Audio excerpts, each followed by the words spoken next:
आप देख रहे हैं उर्दू सीखो ऐसे। आज आप सीखेंगे हिंदी का अक्षर घा के लिए उर्दू में कौन सा अक्षर है जो घा के लिए आता है और घा की जगह लिखा जाता है और इसकी शक्ल सूरत और इसकी बनावट कैसी है। ये है उर्दू का घा, जिसको उर्दू वाले गाफ और दो चश्मे है को मिलाकर बनाते हैं। जैसे इंग्लिश में घा के लिए कोई लेटर नहीं है, लेकिन जी और एच को मिलाकर हिंदी का घा बनाते हैं। ऐसे ही उर्दू वाले गाफ और दो चश्मे है को मिलाकर घा बनाते हैं। और इसको यूँ समझिए, जैसे हिंदी में कुछ अक्षर ऐसे हैं जो संयुक्त अक्षर कहलाते हैं, ऐसे ही उर्दू के ये संयुक्त अक्षर में से है, जिसको उर्दू वाले हुरूफ़े मुरक्कबा भी कहते हैं। यह है उर्दू का गाफ, जो हिंदी के ग के लिए आता है और इंग्लिश के जी के लिए इस्तेमाल होता है।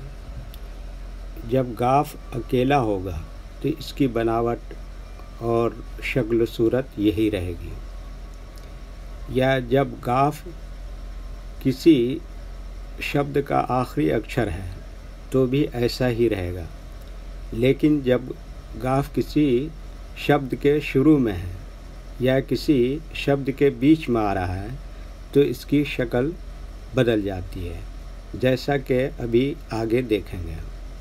और गाफ लिखने के लिए मोबाइल के उर्दू कीबोर्ड पर ऐसा ही लिखा हुआ है।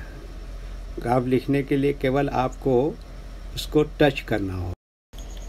ये दो चश्मे है जिसके माध्यम से हिंदी के करीब 12-13 अक्षर बनाए जाते हैं।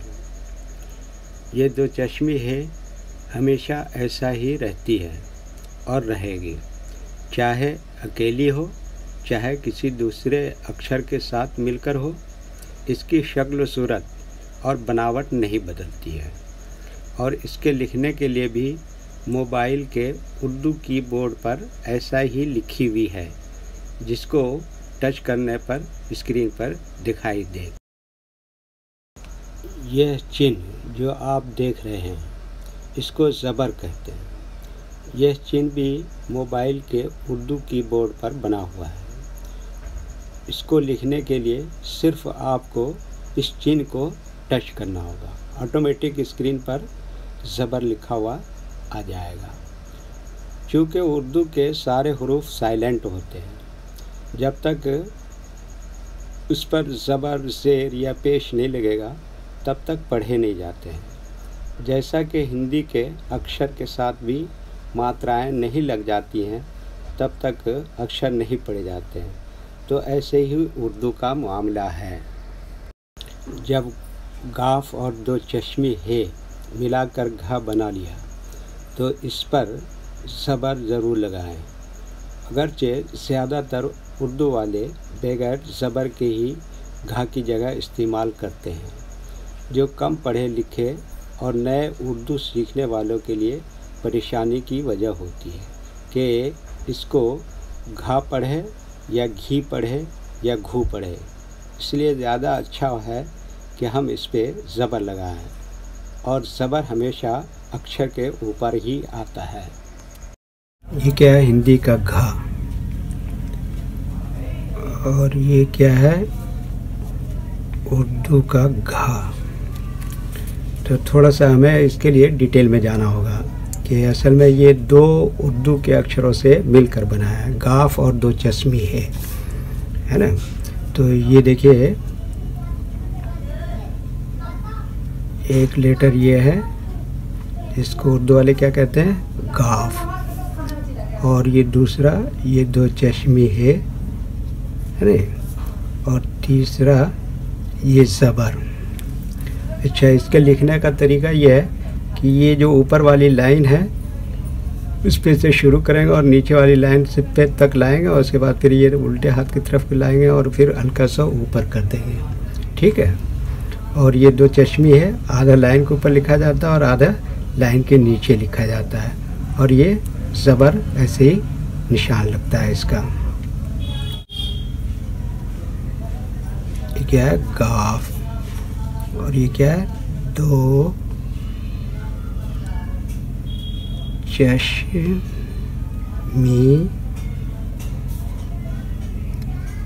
है, और इसको कहते हैं ज़बर। ठीक है, तो पहले हम इसको अलग अलग लिख के देखते हैं, और इसका लिखने का तरीका भी बता दिया कि ये लाइन के ऊपर यहाँ से शुरू करेंगे ऊपर वाली लाइन से, और नीचे लाएंगे और ये उल्टे हाथ की तरफ ले जाएंगे, फिर ये हल्का सा ऊपर उठा देंगे। उसके बाद फिर ये दो डंटा इस पर लगेगा, तो ये हो जाएगा गाफ। ठीक है, और उसके बाद फिर ये दो चश्मी है, आधा लाइन के ऊपर आधा लाइन के नीचे। ठीक है, उसके बाद फिर ये इस पर ज़बर लगेगा, तो ये क्या बन जाएगा? घा, है ना। अगर ज़बर नहीं लगाते हैं तो इसको हम घा, घी, घू तीनों पढ़ सकते हैं, तो इसलिए बेहतर ये है कि हम इस पर ज़बर भी लगाएं, ताकि ये क्लियर हो जाए कि ये घा है। अच्छा, ये तो हमने अलग अलग लिखा है, अब ज़रा मिला के लिख के देखते हैं। ये पहले ऊपर वाली लाइन से शुरू किया, नीचे तक लाया, फिर ये दो चश्मी है इसमें जोड़ दिया, उसके बाद ये गाफ का दो डंटा लगाएंगे, और इस पर फिर ये ज़बर लगाएंगे। अगर दो डंटा नहीं लगाएंगे तो ये हिंदी का जो है ना, ये उर्दू का खा है, ऐसे जो हिंदी के ख के लिए लिखा जाता है,